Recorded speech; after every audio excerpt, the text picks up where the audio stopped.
இந்த குழந்தை பிறந்த உடனே இந்த குழந்தைய எடுத்துருவானே அவங்கிற தவிப்பு தேவகிக்கு இருந்திருக்குமா இல்லையா?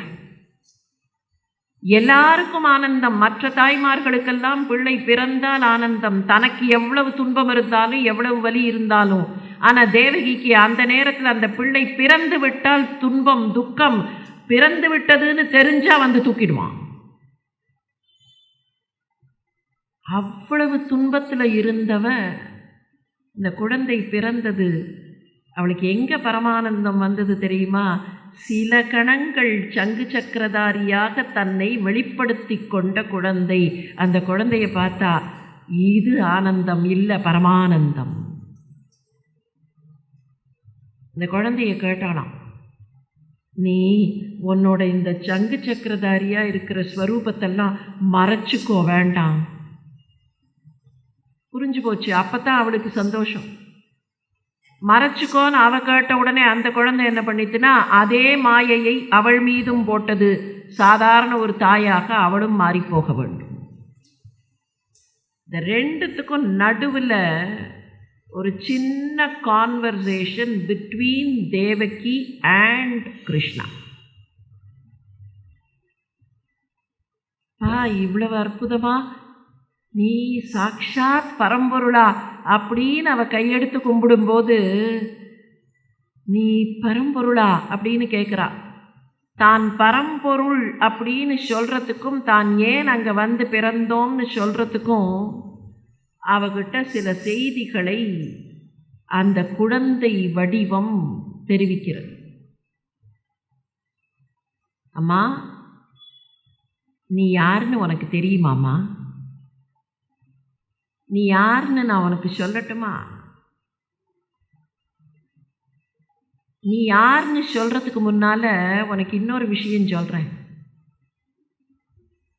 இந்த பூமாதேவின்னு ஒருத்தி இருக்காளே, அவளுக்கு திடீர்னு பாரம் ரொம்ப அதிகமாகிடுது. பூமிர் திருப்த நிருப வியாஜ தைத்தியானிக சத அயுதைகை. அவளுக்கு பாரம் அதிகமாச்சு. ஏன் பாரம் அதிகமாச்சுங்கிறதுக்கு ஒரு காரணம் சொல்கிறார் பாருங்களேன். கொஞ்சம் சிக்கலான காரணம். பூமிர் திருப்த, பூமிக்கு பாரம் அதிகமாச்சு. வியாஜம்னா என்னன்னு நமக்கு தெரியும். நிருப வியாஜ, அரசர்கள்ங்கிற முகாந்தரத்தில் தைத்தியானிக சத அயுதைகை. சதம்னா 100, அயுதம்னா 10,000. நூற்றுக்கணக்கில், thousands of hundreds or hundreds of thousands அப்படிங்கிறமே, அந்த நூற்றுக்கணக்கில் 10,000களாக பெருகினார்கள். யாரு? அரசர்கள் என்கிற வியாஜ்யத்தில் நிறைய அசுரர்கள் பூமியில் நடமாட ஆரம்பித்து விட்டார்கள். அதனால் பூமிக்கு பாரம் அதிகமாகிவிட்டது. பூமி என்ன பண்ணா, ஆக்ராந்த பூரி பாரேன பிரம்மாணம் சரணம் யயௌ. தன்னுடைய அந்த பாரம் தாங்காமல் பிரம்மா கிட்ட போய் என்ன பண்ணுறதுன்னு சொல்லி வழி கேட்டா பிரம்மா கிட்ட. ஏன்னா அவர் தானே எல்லாத்தையும் படைக்கிறவர். இந்த பூமி உட்பட எல்லாவற்றையும், அந்த தத்துவங்களையும் ஒரு கன்சாலிடேட்டட் ஃபார்முக்கு கொண்டு வர்றது சிருஷ்டிகர்த்தா தானே. அதனால் அவர்கிட்ட போய் நான் என்ன பண்ணுவேன், இந்த மாதிரி உயிர்களெல்லாம் படைச்சி வச்சிருக்கிறீர்களே அப்படின்னு அவ கேட்டா, அவளையும் அழைத்து கொண்டு தேவர்களையும் அழைத்து கொண்டு, இந்த பிரம்மாவுக்கு கண்டிப்பாக ஒன்று தெரியும். யார் போய் அவர்கிட்ட என்ன ரெப்ரசன்டேஷன் கொடுத்தாலும் கையில் ரெப்ரசன்டேஷனையும் எடுத்துப்பார், தேவர்களையும் அழைச்சிப்பார். நேராக போய் பகவான்கிட்ட ஒன்று கைலாசம் இல்லைன்னா வைகுந்தம் வாசலில் நிற்பார். அந்த ரெப்ரசன்டேஷனுக்கு அவர் டைரெக்டாக எந்த ஸ்டெப்பும் எடுக்க மாட்டார். கொண்டு போய் அங்கே த்ரூ ப்ராப்பர் சேனல்னு கொடுத்துருவார். இப்போ நேராக பார்க்கடலுக்கு போனார், தேவர்களையும் அழைச்சிருந்தார், இந்த பக்கத்தில் பூமாதேவியையும் அழைச்சிருந்தார். அங்கே போய் நின்று எல்லோரும் பிரார்த்தித்தார்கள். அப்படி பிரார்த்தித்த போது புருஷ சூக்தம் சொல்லி பிரார்த்தித்தார்கள். அப்படி பிரார்த்தித்த போது அவர் மனசில் ஏதோ ஒரு தகவல் வந்தது. மனசில் அந்த தகவல் வந்தது. அந்த தகவலை சொன்னார். என்ன சொன்னார்னா, புரைவ பும்ச அவத்ருதோ தராஜ்வரோ.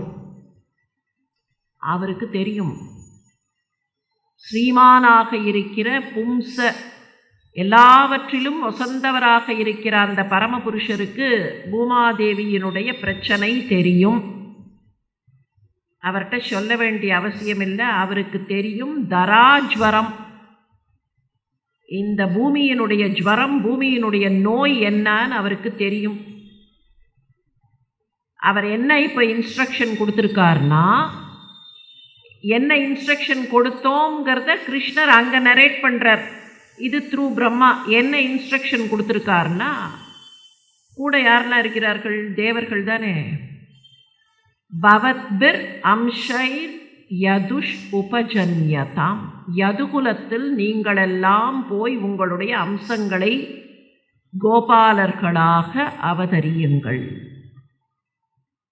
சயாவத் உர்விய பரம் ஈஸ்வரேஸ்வரக ஸ்வகால சக்தியா க்ஷபயம் சரேத் பூவி. தானே தனக்கு காலத்தை நிர்ணயித்து கொண்டு பரமபுருஷராக இருப்பவர் யதுகுலத்தில் வந்து கிருஷ்ணனாக அவதரித்து பூமியில் நடமாடுவார். அவர் பூமியில் நடமாடுற காலம் வரைக்கும் பூவி சரேத், இந்த பூமியில் அவர் நடமாடிக்கொண்டிருக்கிற காலம் வரைக்கும் நீங்களெல்லாம் யதுகுலத்தில் கோபாலர்களாக இருக்க வேண்டும். வசுதேவருடைய குலத்தில் வந்து அவர் தோன்றுவார். வசுதேவ கிருஹே சாக்ஷாத் பகவான் புருஷக பர ஜனிஷ்யதே. வசுதேவருடைய கிரகத்தில் வந்து அவர் பிறப்பார், ஜனிப்பார். இந்த சுரக்கூட்டத்தில் இருக்கிற பெண்கள் இருக்கிறார்களே, தேவலோகத்து பெண்கள், அந்த பெண்கள் எல்லாம் அங்கேயே கோபிகைகளாக போய் பிறக்க வேண்டும். அவருக்கு பிடித்தமானவர்களாக, அவருக்கு என்னென்ன உதவிகள் செய்ய வேண்டுமோ அந்த உதவிகளை செய்ய வேண்டும். அதே சமயத்தில் என்ன நடக்கும்னா, கிருஷ்ணருக்கு ரொம்பவும் பிடித்தமான சங்கர்ஷ்ணர் வாசுதேவ கலா அனந்தக. வாசுதேவருடைய கலைதான். அனந்தன் ஆதிசேஷன் யாருன்னா அவர் வேற யாரும் இல்லை, வாசுதேவருடைய ஒரு அம்சம்தான்.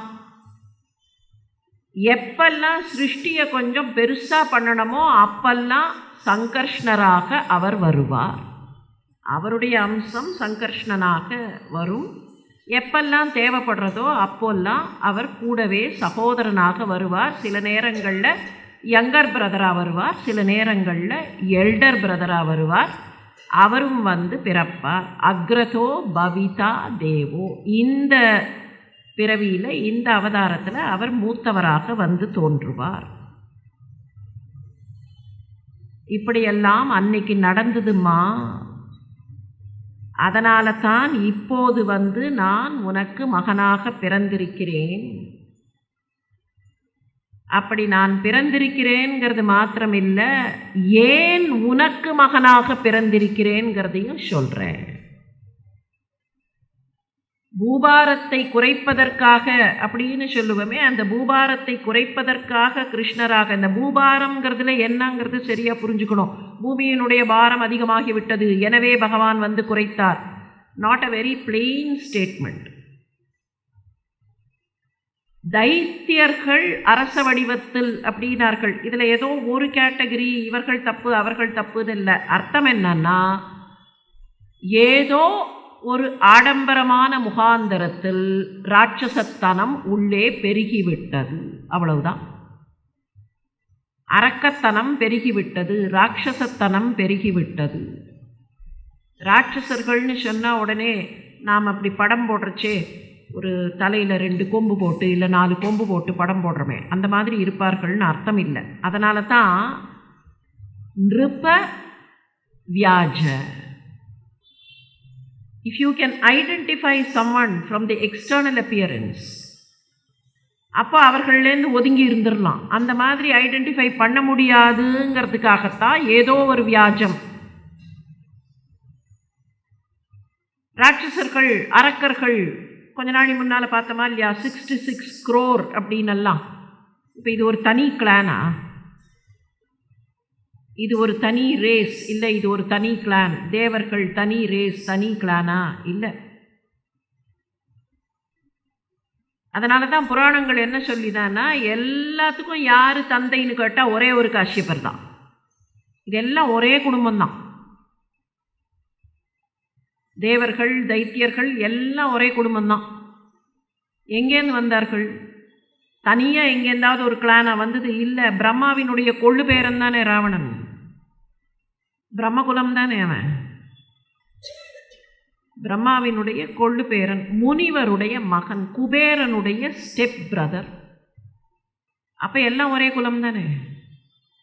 அங்கே இருக்காரு, அவர்கிட்ட ஒரு தடவை ஒரு கேள்வி கேட்டார். இங்கே இருக்கிறவர்கிட்ட யாரோ போய் கேட்டார்கள், இந்த பகவான் சம்பவாமி யுகே யுகேன்னு சொல்லிவிட்டாரா இல்லையா? நாட்டில் இவ்வளவு அதர்மம் அதிகமாக போச்சே, அப்போ இதுக்குள்ளே வந்திருக்கணுமா இல்லையா? வரலையே அப்படின்னார்கள். அதுக்கு அவர் பதில் சொன்னார், முதல்ல கிருத்த யுகம், 4 யுகத்தில் ஃபஸ்ட்டு இருக்கிறது சத்திய யுகம், கிருத்த யுகம். இந்த கிருத்த யுகம் இருந்தது. கிருத்த யுகத்தில் பெரும்பான்மையும் நன்மை தான். ஆனால் எங்கேயோ 1-2 இடத்துல இருந்த அதர்மம், அது என்னன்னா, அது பாட்டுக்கு ஏதோ ஒரு இடத்துல இந்த அதர்மத்தை செய்தவர்கள், இல்லைன்னா தைத்தியர்கள் அப்படின்னு சொல்கிறோமே, பை கேரக்டரிஸ்டிக்ஸ், அவர்கள் எங்கேயோ ஒரு இடத்துல இருந்தார்கள். அவர்கள் இருந்த இடமே வேறு, அவர்கள் லோகமே வேறு, மனிதர்கள் மற்றவர்கள் வாழ்ந்த லோகமே வேறு. மனிதர்கள் இல்லைன்னு அர்த்தம் இல்லை, அவர்கள் தனியாக இருந்தார்கள், இவர்கள் தனியாக இருந்தார்கள்.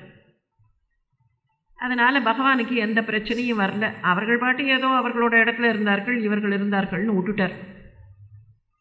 அடுத்த யுகம் வந்தது, திரேதா யுகம்.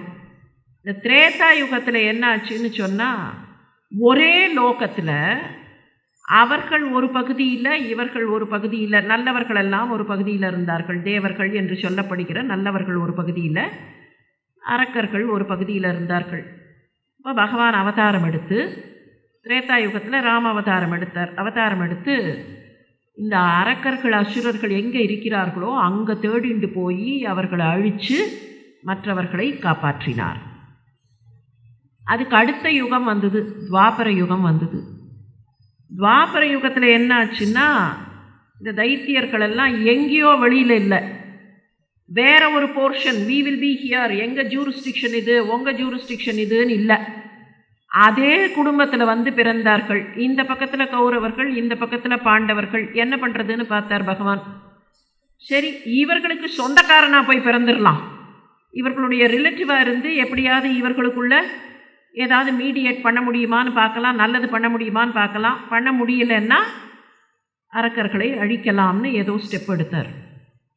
கலியுகம் வந்துடுத்து. பகவான் இஸ் கன்ஃபியூஸ்ட். பகவான் இஸ் கன்ஃபியூஸ்ட் பிகாஸ் தைத்தியர்களும் தேவர்களும், தைத்தியத்தனமும் தேவத்தனமும் ஒரே குடும்பத்தில் இல்லை, ஒரே ஒருத்தருக்குள்ளேயே இருந்தால் எங்கே போய் அவதாரம் எடுக்கிறது, எப்படி இதை ஸ்ப்ளிட் பண்ணுறதுன்னு பகவானுக்கு புரியல, எத்தனை அவதாரம் எடுக்கிறதுன்னு புரியல. அதனால் அவர் கன்ஃபியூஸ்டாக உட்காந்துட்டுருக்கார். அதனால தான் இப்போ வரலை அவதாரமாகன்னு சுவாமிகள் பதில் சொன்னார். இப்போ எங்கே இருக்குது தேவகணம் அசுரகணம்? தனித்தனியாக இல்லை, எல்லாம் உள்ளுக்குள்ளே தான் இருக்குது. பாதி மனதில் தெய்வம் இருந்து பார்த்து கொண்டதடா, மீதி மனதை மிருகம் வந்து, அவ்வளவுதான். அப்போ இந்த மனிதர்களை காப்பாற்ற வேண்டும். பகவானுக்கு எவ்வளவு நம்ம மேல கருணை, இந்த மனிதர்களை காப்பாற்ற வேண்டும், இந்த மானவ இனத்தை காப்பாற்ற வேண்டும். அம்மா, நான் எதுக்காக இங்கே வந்து அவதாரம் எடுத்தேன்? இந்த பூமாதேவியினுடைய பாரம் குறைப்பதற்காக. பூமாதேவியினுடைய பாரம்ங்கிறது வெறுமன நல்லவர்கள் இருந்தான்னு அர்த்தம் இல்லை. அதனால தான் வியாஜம், என்ன வியாஜம்? கெடுதல் அதிகமாகும் போது அது பாரமாக மாறுகிறது. கெடுதல் அதிகமானால் அது பாரம். இல்லைன்னா பூபாரத்தை தீர்ப்பதற்காக கிருஷ்ணர் வந்தார் அப்படின்னு ஒரு பிளெயின் ஸ்டேட்மெண்ட் பண்ணிட்டா, அப்போ பாப்புலேஷன் அதிகமாக அதிகமாக கிருஷ்ணர் வந்து பாப்புலேஷன் எல்லாம் அழிச்சிருவாரா அப்படின்னு அதுக்கு பாஷ்யம் பிரிக்கக்கூடாது. மனிதர்களுக்கு எதிராக இல்லை, மனிதர்கள்ட்ட கொடுமைகள் அதிகப்படும் போது, தீங்குகள் அதிகப்படும் போது அந்த வெயிட் பூமாதேவிக்கு அனாவசியமான டெட் வெயிட், அந்த வெயிட் தாங்க முடியல. அதுக்காக வந்து பிறந்தேன். சரி, ஒன்னை ஏன் தெரியுமாமா சூஸ் பண்ணேங்கிறார். தேவகி ஏன் மெல்ல சொல்ல ஆரம்பிக்கிறார். அம்மா, துவமேவ பூர்வ சர்க்கோ, முன்னால் ஒரு சர்க்கம், முன்னால் ஒரு தோற்றம், அந்த தோற்றத்தில் நீ என்னவா இருந்த தெரியுமா? பூஹு பிருஷ்ணி ஸ்வயம்புவே சதி.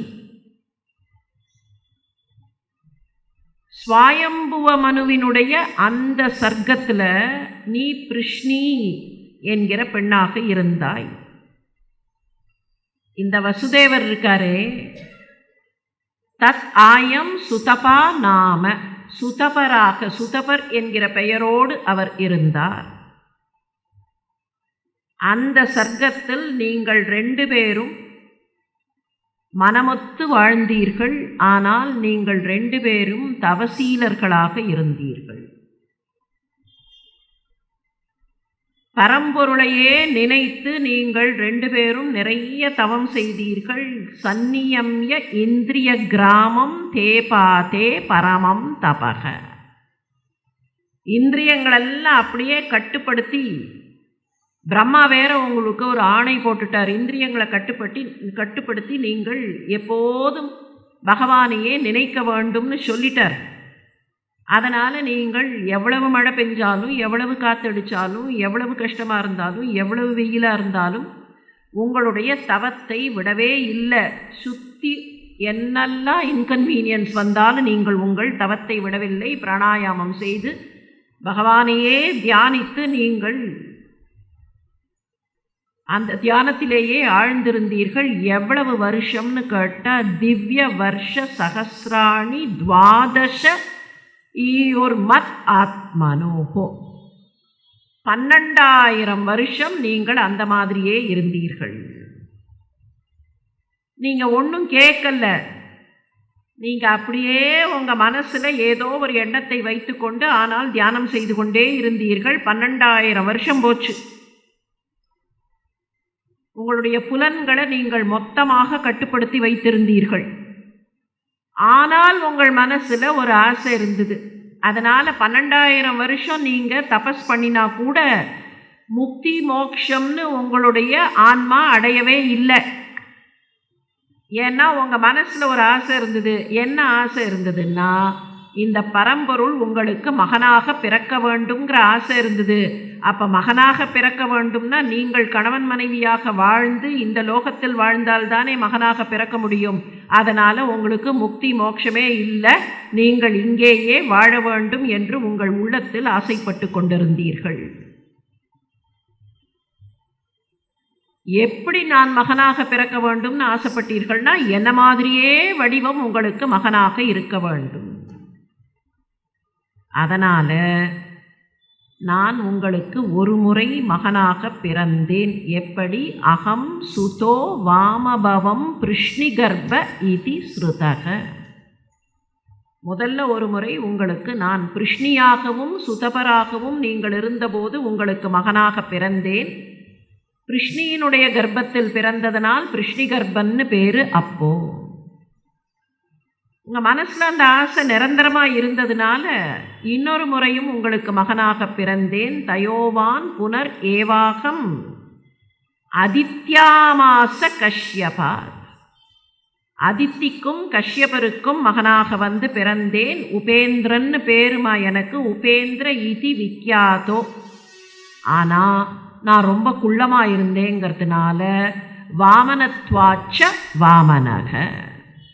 நான் குள்ளமாக இருந்ததுனால எல்லாரும் என்னை குள்ளன்னே கூப்பிட்டார்கள். பாவம், பகவானுக்கு அவராக தனக்கு ஒரு பேரை வச்சுக்கல.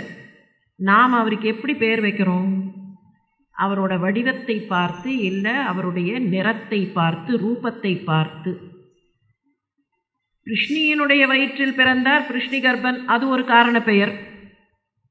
அந்த காரண பெயரை விட்டுட்டு வந்தால் குள்ளமாக இருந்ததுனால வாமனன்னு பெயர் வைத்து விட்டார்கள். உபேந்திரன்னு தான் சொல்லியிருக்கணும். இன்னை வரைக்கும் உபேந்திரன்னு சொல்கிறோமா? வாமனர் வாமனர் வாமனர்னு தான் சொல்லிட்டுருக்கோம். குள்ளமாக இருந்ததுனால அப்படி பெயர் வைத்தார்கள்மா. இப்போ இது மூணாவது. திருத்தீய அஸ்மின் பவேகம் வை தேனைவ வபுஷாத் வாம். மூணாவது, இந்த மூன்றாவது முறை அதே பர்சனாலிட்டி, அதே ஆளுமைதாம்மா. அஸ்மின் பவேகம், நான் தாம்மா மறுபடியும் வந்து பிறந்திருக்கேன், உனக்கு மகனாக தோன்றியிருக்கிறேன். ஜாதோ பூயஸ்தயோரேவ சத்தியம். அம்மா நான் ஏதோ சொல்கிறேன்னு நினைக்காத, இதை நம்பு, இதுதான் சத்தியம். ஏன்னா அவள் இருக்கிற மனநிலையில் அந்த குழந்தை எதையோ சொன்னால், ஒருவேளை கம்சன் தான் ஏதாவது மாயாஜாலம் பண்ணி இந்த மாதிரி எல்லாம் சொல்ல வச்சுட்டானோ, அவளுக்கு பயம் இருக்குமா இல்லையா? சீதை முன்னால் வானரமாக போய் இறங்கிறதுக்கு, கொஞ்சம் பெரிய வானரமாக போய் இறங்கிறதுக்கு ஆஞ்சநேயருக்கு தயக்கம் இருக்குது. ஏன்னா ஒருவேளை கபட சந்நியாசி வேஷம் போட்டுன்னு வந்தவன் குரங்கா வேஷம் போட்டுன்னு வந்துட்டானோ அப்படிங்கிற பயம் அவளுக்கு இருக்குமா இல்லையா? அவள் பார்க்குறா, அந்த குரங்க பார்த்துட்டு நினைக்கிறா ஒரு கணம், ஒருவேளை இது நெஜ குரங்க, இல்லைனாக்க இது அவன் தான் ஏதாவது குரங்க அனுப்பிச்சிருக்கானோ. இப்போ சொல்கிறா, குரக்கனே ஆக அன்றி அரக்கனே ஆக. இவன் அரக்கனாக இருந்தால் கூட பரவாயில்ல, குரக்கனாக இருந்தாலும் பரவாயில்ல, அரக்கனாக இருந்தாலும் பரவாயில்ல, நான் இவங்கிட்ட பேசுகிறேன். ஏன் பேசுகிறேன் தெரியுமா? ராமநாமம் சொன்னான். ராமராமன்னு அந்த குரங்கு குதிச்சுதா இல்லையா? குரக்கனே ஆக அன்றி அரக்கனே ஆக அமரனே ஆக, யாரா வேணாலும் இருக்கட்டும், எம்பிரான் நாமம் சொல்லி உருக்கினன் உணர்வை தந்தான் உயிர். அதனால் நான் இவன்கிட்ட பேசுகிறேன். சீதைக்கே அவ்வளவு பயம் இருந்தால் தேவகிக்கு சிறைச்சாலையில் இருக்கும்போது எவ்வளவு பயம் இருந்திருக்கும்.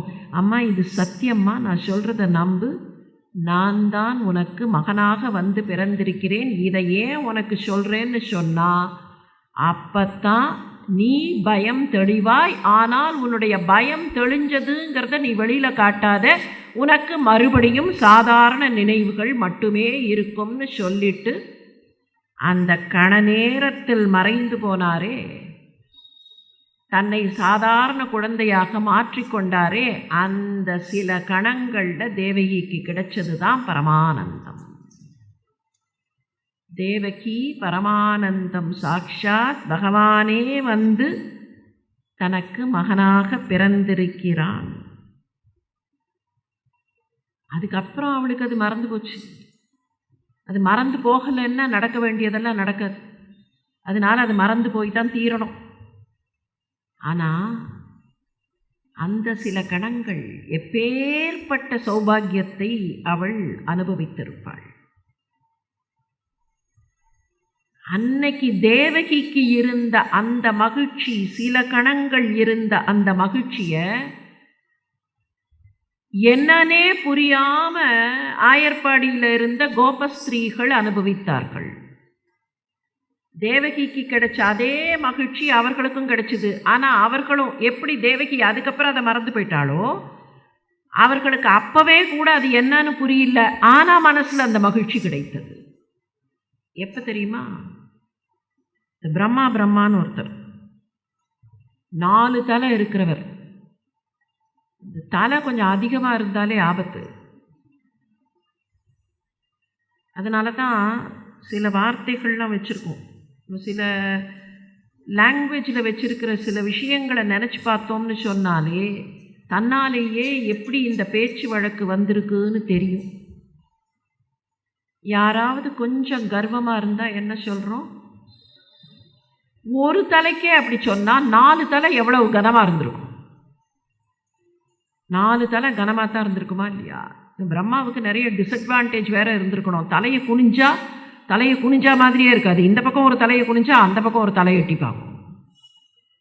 இல்லையா? தலையை திருப்பினா எந்த தலை எந்த பக்கம் பார்க்கறதுனே தெரியாது. இது ஒரு பக்கம் பார்க்கும், அது ஒரு பக்கம் பார்க்கும், ஒரு ஃபோக்கஸே கிடைக்காது. கண்ணே 2 பக்கம் பார்த்தா ஃபோக்கஸ் கிடைக்காதுன்னு சொன்னால் 2 கண்கள் 2 காட்சி காண முடியுமா? இல்லையா? அப்போது இந்த பக்கம் 2 கண்ணு, இந்த பக்கம் 2 கண்ணு, இந்த பக்கம் 2 கண்ணு, இந்த பக்கம் 2 கண்ணு பார்த்தா என்ன கிடைக்கும் ஃபோக்கஸ்? அதனால தான் பல நேரங்களில் அறிவு புத்தி என்றெல்லாம் நாம் சொல்லுவது திசை தடுமாறி போகிறது. பிரம்மாவுக்கு ஒரு ஆசை வந்தது. பிரம்மாவுக்கு மாத்திரமில்லை, சிவனுக்கும் ஒரு ஆசை வந்தது. அதே மாதிரியான ஒரு ஆசை சிவனுக்கும் வந்தது. என்ன ஆசைனா, இந்த விஷ்ணு போய் ஆயர்பாடியில் வளர்கிறாரே, பூமியில் போய் பிறந்து அங்கேருந்து எப்படியோ பாரு, எப்போ பாரு அந்த ஆளுக்கு இப்படித்தான் ஏதாவது சித்து வேலை பண்ணுறது தான். போய் பிறந்த இடத்துல வளராமல் அங்கேருந்து உடனே ராத்திரியோட ராத்திரியாக மாறி என்னென்னமோ பண்ணியிருக்காரே, அதை போய் நாம் பார்க்க வேண்டாமா அப்படின்னு ஒரு ஆசை. அதை பார்க்கறதுக்காக சிவபெருமான் புறப்பட்டு வந்தார். வந்தவருக்கு வேஷத்தை மாற்றின்னு வரணும்னு தெரியல. சிவபெருமானுடைய வேஷம் கொஞ்சம் எல்லாருக்கும் பார்க்கறதுக்கு சுகமாக இருக்காது, கொஞ்சம் பயமாக இருக்கும். ஜடாபாரத்தோட செம்பட்டையாக, இந்த ஜடாபாரம் எப்படி இருக்கும்னா ஒரே செம்பட்டையாக இருக்கும். செம்பட்டையாக இருக்கிற ஜடாபாரத்தோட மேலேருந்து தண்ணி கொட்டின்னு இருக்கும். திடீர்னு பார்த்தா பாம்பு நெளியும். போட்டுருக்கிற ட்ரெஸ்ஸாவது ஏதாவது கொஞ்சம் சாஃபிஸ்டிகேட்டடாக இருக்குமான்னா அதுவும் கிடையாது. புல் புலி தோல் இதையெல்லாம் போட்டுட்டு வந்து நின்றார். வந்து சின்ன குழந்தை, கிருஷ்ண குழந்தைய பார்க்கறதுக்கு நிறைய பேர் வருவார்கள். அது வழக்கம் இருந்தது அந்த காலத்துலலாம். குழந்தைய பார்க்கறதுக்கு, ஒரு வீட்டில் குழந்தை பிறந்திருக்குன்னா அந்த குறிப்பிட்ட நாட்களுக்கு அப்புறம் அந்த குழந்தைய பார்க்கறதுக்குன்னு போவார்கள். மற்றவர்களும் வந்து பார்க்கலாம். பெரிய அரண்மனையில் பிறந்த குழந்தைகள், இல்லை கொஞ்சம் பெரிய வீட்டில் இருக்கிற குழந்தைகள்னால் மற்றவர்களும் வந்து பார்க்கலாம். அந்த மாதிரி ஒரு வழக்கம் இருந்திருக்கு. இந்த கிருஷ்ண குழந்தைய பார்க்கறதுக்கு எங்கெங்கேருந்தோ நிறைய பேர் வருவார்கள். யசோதை ரொம்ப சந்தோஷமாக தன்னுடைய குழந்தை இப்படி அப்படின்னு இந்த குழந்தைய காட்டுவாள். அன்னைக்குன்னு பார்த்து இந்த ஜடாதாரி வந்தாரா, அவளுக்கே பயமாக இருந்தது பார்க்குறதுக்கு. அப்படி எட்டி பார்த்தா, யாருன்னு கேட்டா. அங்கே இருந்தவர்கள் யாரோ சொன்னார்கள், இல்லைம்மா யாரோ ஒருத்தர் வந்திருக்கார், குழந்தைய பார்க்கணுமா, அவருக்கு ஆசையாக இருக்கான். அவள் இப்படி ஜன்னல் வழியாக பார்த்தா. இவரை பார்த்தா எனக்கே பயமாக இருக்குது, குழந்தை பயந்துரும், அதெல்லாம் முடியாது, அவரை போக சொல்லுன்னா. அவரை போக சொல்லுன்னா எல்லாரும் போய் அதெல்லாம் உள்ளே விட மாட்டோம், அம்மா வேண்டான்னு சொல்லிக்கிறார்கள், போங்கள் போங்கள் அப்படின்னா அவருக்கு போகிறதுக்கு மனசு இல்லை. எப்படியாவது இந்த குழந்தைய பார்க்கணுமேன்னு அந்த பக்கம் போய் அந்த ஜன்னல் வழியாக எட்டி பார்த்தார். இந்த குழந்தை என்ன பண்ணிட்டு புரிஞ்சுட்டு வந்திருக்கிறவர் யாருன்னு தெரியுமா இல்லையா?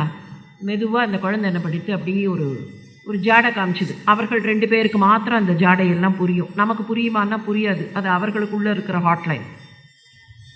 ஜாடை காமிச்சுது. ஜாடை காமிச்ச உடனே அவர் புரிஞ்சுட்டார். அந்த ஜாடைக்கு என்ன அர்த்தம்னா, இப்போ போய்டு, நான் ஏதாவது ஒரு வேலை பண்ணி உன்னை வந்து பார்க்குறேன், கவலைப்படாத, கொஞ்சம் ஊருக்கு வெளியில் போய் ஏதாவது மரத்தடியில் போய் உட்காந்துக்கோ, நான் வரேன். அவருக்கும் புரிஞ்சிருது.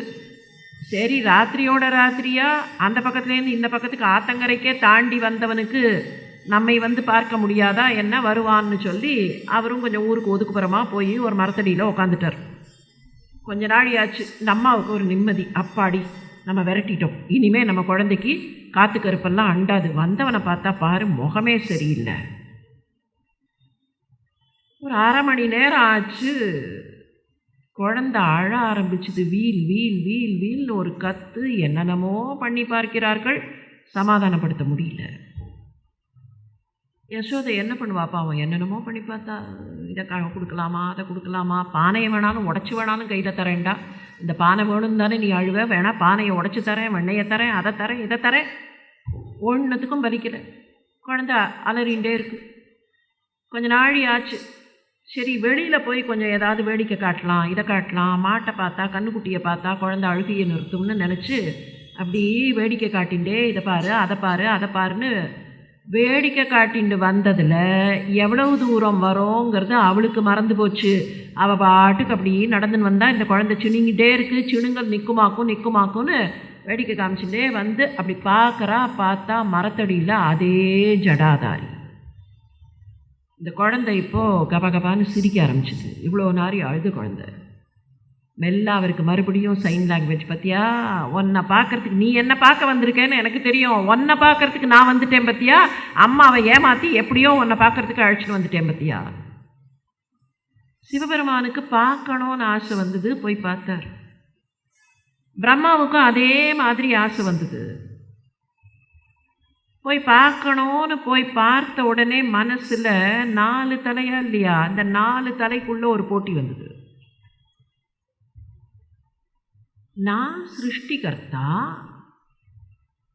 நீ இவ்வளவு சந்தோஷமாக அங்கே விளையாடின்னு இருக்க, இவ்வளவு சந்தோஷமாக நீ விளையாடுறிய, நான் பண்ணுற சிருஷ்டி மாயையில் உன்னை கொஞ்சம் அப்படி மாற்றி விட்டேன்னா எப்படி இருக்கும். புத்தியினுடைய விபரீத திங்கிங், இன்டெலிஜென்ஸ் அப்படின்னு சொல்கிறோம், அதுக்கு தான் புத்தி, மேதாவித்தனம் அப்படின்னெல்லாம் பேர் வைக்கிறோம். வேதங்கள்லேயும் இதிகாசங்கள்லேயும் சொல்லி இருக்கிற புத்திங்கிற வார்த்தைக்கு ஞானம்னு அர்த்தம், இல்லை பகவான்னு அர்த்தம். ஆனால் நாம் இன்றைக்கி நினச்சிட்டு இருக்கிற புத்திங்கிறது கொஞ்சம் சிக்கலான விஷயம். அறிவு அதிகப்பட்டதென்றால், தி சோ கால்ட் புத்தி அதிகப்பட்டதென்றால் அதுவே சில சமயம் அகங்காரத்தை தந்துவிடும். இப்போ பிரம்மாவுக்கு ஏற்பட்ட விபத்து அதுதான். எனக்கு எல்லாம் தெரியும், எனக்கு எல்லாம் தெரியும், எல்லாம் பண்ண முடியும், பஞ்சபூதங்களையும் வச்சுட்டு நான் தானே டிஃப்ரெண்ட் பெர்மிட்டேஷன் காம்பினேஷன் போட்டு உலகத்தில் இருக்கிற எல்லாத்தையும் சிருஷ்டி பண்ணுறேன். நீ இங்கே வந்து ஏதோ ரொம்ப ஜாலியாக இருக்கியா, நான் என்ன பண்ணுறேன் பார். திடீர்னு ஒரு பையன் கத்தினான், கிருஷ்ணா என்னோட கண்ணுக்குட்டியை காணும், கிருஷ்ணா என்னோட மாட்டை காணும். என்னடா ஆச்சு அப்படின்னு இந்த பக்கம் திரும்புறதுக்குள்ளே இந்த பக்கம் ஒருத்தன் கத்தினான், என்னோட மாட்டையும் காணும், என்னோட கண்ணுக்குட்டியும் காணும். அதுக்குள்ளே ஒவ்வொருத்தனும் கத்தினான், கண்ணுக்குட்டியெல்லாம் காணும், கண்ணுக்குட்டியை விட்டுட்டு வந்துட்டியோ ஒருவேளை. இந்த மாடு மேய்ச்சலுக்கு போயிட்டு அடைச்சின்னு வரைச்சே சில சமயம் சின்ன கண்ணுக்குட்டி தப்பிச்சு இப்படி அப்படியும் ஓடிடும். நீ விட்டுட்டு வந்திருப்படா, நேற்றுக்கே இந்த மாதிரி தான் விட்டுட்டு வந்தேன், நான் தான் பின்னாலேயே விரட்டின்னு வந்தேன் அப்படின்னு இன்னொருத்தன் சொல்ல, சரி நீங்கள்லாம் இங்கே இருங்கள், நான் போய் பார்த்துட்டு வரேன்னு கிருஷ்ணன், நான் போய் தேடின்னு வரேன், நீங்கள்லாம் இருங்கள்னு கிருஷ்ணன் போனான்.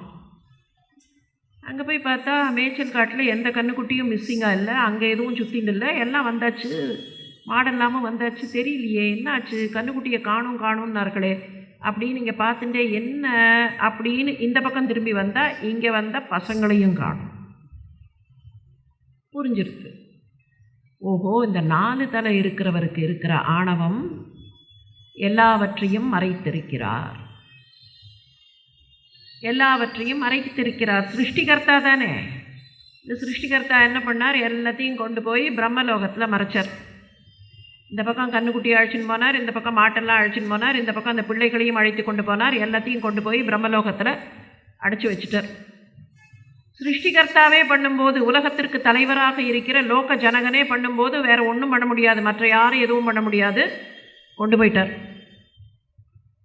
இங்கே என்ன பண்ணுறது? இப்போ மாடுகள் திரும்பி போக வேண்டும், பிள்ளைகள் திரும்பி போக வேண்டும். இந்த மாடுகளை காணும், பிள்ளைகளை காணும்னா அங்கே இருப்பவர்கள் எவ்வளவு தவித்து போவார்கள். கிருஷ்ணன் பார்த்தான், நீர் பண்ணி இருக்கிறீரா இந்த வேலையை, சரி இருக்கட்டும். ஏற்கனவே முருகன் உம்மை ஜெயிலில் போட்டான். முருகன் போட்டாரா இல்லையா பிரம்மாவை ஒரு தடவை? சிவபெருமான் ஒரு தலையை கிள்ளிவிட்டார். அப்படி இருந்தும் 4 தலையை வச்சுட்டு உமக்கு சரி இருக்கட்டும் அப்படின்னு ஒன்றும் பண்ணலை. ஸ்வயம் ஆத்மான் ஸ்வயம் கோவத்சான் ஸ்வயம் கோ, அவனே எல்லா சிறுவர்களாக மாறினான், அவனே எல்லா கோபாலர்களாக, அந்த கோக்களை எல்லாம் பார்த்து பராமரிக்கக்கூடிய கோபாலர்களாக, அவனே மாடுகளாக, அவனே கன்றுக்குட்டிகளாக, அவனே பிள்ளைகளாக மாறினான். எல்லாம் உடனே அந்த பிள்ளை குதிச்சுது, என்னோட கன்றுக்குட்டி கிடச்சிருக்கு.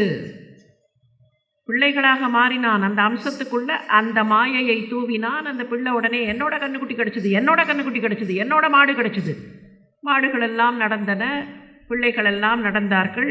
எல்லாரும் ஊருக்கு போய் சேர்ந்தார்கள். அம்மாமார்களுக்கெல்லாம் என்ன இன்னைக்கு கொஞ்சம் லேட்டு, இத்தனை நடக்கும்போது கொஞ்சம் லேட் ஆகிடுது, கோதூளிகா லக்னம் கொஞ்சம் தாண்டி போச்சு, என்ன இன்னைக்கு தாமதம், ஒவ்வொருத்தையும் காத்துன்னு இருந்தா. அந்த கொஞ்சம் தாமதம் இருந்தால் தான் ஐயோ என் பிள்ளை இன்னும் வரலையே அப்படின்னு ஒரு ஆசை வரும். அந்த ஆசையில் அந்த பிள்ளையை எதிர்பார்த்து காத்திருந்தா பார்த்த உடனே மனசுலேருந்து அவ்வளவு அன்பு பீறிட்டு வந்தது. என்ன என் பிள்ளை இன்னைக்கு ரொம்ப அழகாக இருக்கானே, எல்லா நாளை விட இன்னைக்கு ரொம்ப அழகாக இருக்கானே, அதே பிள்ளை தான், அதே முகம்தான், அதே சுருட்ட முடி தான், அதே சைஸு தான், அதே ஒசரம் தான், அதே காலு தான், அதே கை தான், ஆனால் இன்னைக்கு என்னமோ ரொம்ப அழகாக இருக்கானே.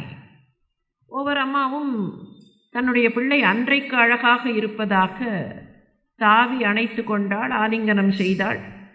எல்லாம் இப்படி ஒவ்வொரு அம்மாவுக்கும் என்ன தோணித்து மனசுக்குள்ள, என் பிள்ளை தான், ஆனால் என்னமோ தெரியலையே, இத்தனை நாள் இவன் மேலே இருந்த பாசத்தை விட இப்போ எனக்கு என்னமோ அன்பு கொஞ்சம் கூடுதலாக இருக்கிற மாதிரி இருக்கே, இந்த கிருஷ்ணன் மேலே ஒரு அன்பு வருமே அந்த மாதிரி ஒரு அன்பு இவன் மேலே வருதே.